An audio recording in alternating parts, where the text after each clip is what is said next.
محمد قاسم اتاری دامت برکاتہم العالیہ کی بارگاہ میں عرض ہے کہ دوران مطالعہ کن باتوں کا خیال رکھا جائے کہ جو ہم پڑھیں وہ یاد رہے۔ مطالعہ کیسے کیا جائے اس کے حوالے سے یہ ہے کہ جو مطالعے کے آداب ہیں ان کا خیال کیا جائے۔ سب سے پہلی چیز ہوتی ہے کہ با مقصد مطالعہ کیا جائے، بے مقصد مطالعہ نہ ہو۔ بے مقصد اور با مقصد میں کیا فرق ہے کہ آپ مطالعے پر ایک مرتبہ یہ غور کر لیں کہ میں کیوں کر رہا ہوں، کیا صرف وقت گزارنے کے لیے یا معلومات حاصل کرنے کے لیے یا علم حاصل کرنے کے لیے، اور یہ معلومات اور علم مجھے کہیں فائدہ دے گا یا نہیں دے گا۔ تو ان چیزوں کے اعتبار سے مطالعہ کریں۔ تو جب آپ با مقصد کا فلٹر لگا دیں گے نا وہاں پر، تو بہت سارے مطالعے جو نا وہ سائیڈ میں ہو جائیں گے اور آپ مقصدیت پہ آ جائیں گے۔ نمبر 2 یہ ہوتا ہے کہ جب مطالعہ کریں تو اس وقت نہ تو بہت زیادہ بھوک لگی ہوئی ہو اور نہ اتنا پیٹ بھر کے کھایا ہو کہ توجہ ادھر ہی جاتی رہے۔ اسی طرح پانی وانی پی کے بیٹھیں، واش روم کی عادت جو ہے نا اسے فارغ ہو کے بیٹھیں، شور والی جگہ سے ہٹ کے بیٹھیں، وقت وہ رکھیں کہ جس میں آپ کا ذہن تازہ ہوتا ہے، تر و تازہ ہوتا ہے اور توجہ آپ کی باقی رہتی ہے۔ تو جب ان چیزوں کو سامنے رکھ کے مطالعہ کریں گے تو یہ آپ کا مطالعہ بڑے اچھے انداز میں ہوگا۔ اچھا، پھر اس کے بعد جب کتاب پڑھی جاتی ہے تو کتاب پڑھنے کا طریقہ یہ ہوتا ہے کہ پہلے اس کی انڈیکس پڑھتے ہیں، فہرست پڑھتے ہیں، فہرست پڑھ کے پھر اس کے بعد کتاب کا سرسری مطالعہ کرتے ہیں۔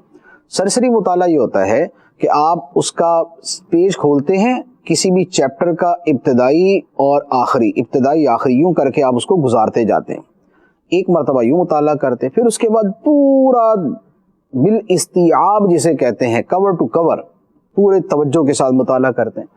پھر اس کے بعد آپ مطالعہ کرتے ہیں دوبارہ سرسری، جیسے پہلی مرتبہ میں کیا تھا۔ اب اس کے بعد آپ دوبارہ ایک مرتبہ انڈیکس کو دیکھتے ہیں۔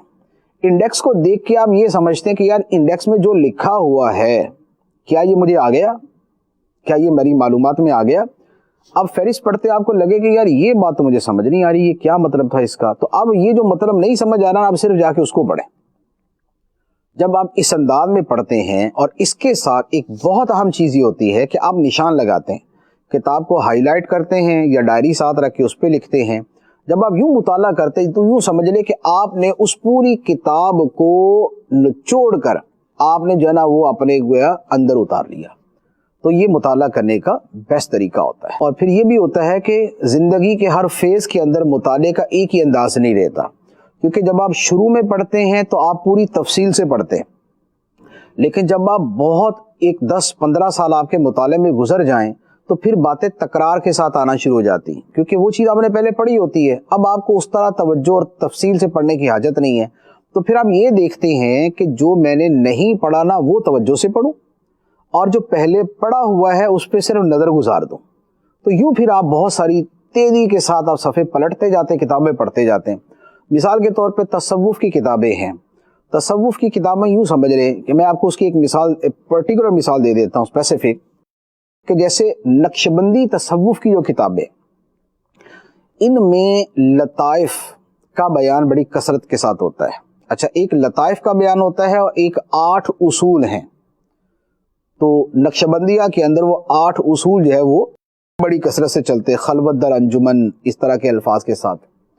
اب یہ جو 8 اصول ہیں نا، یہ نقشبندی بزرگوں کی تقریباً ہر کتاب میں ہوں گے، اور جو لطائف کا بیان ہے یہ بھی سمجھ لے کہ تقریباً ہر کتاب میں ہوگا۔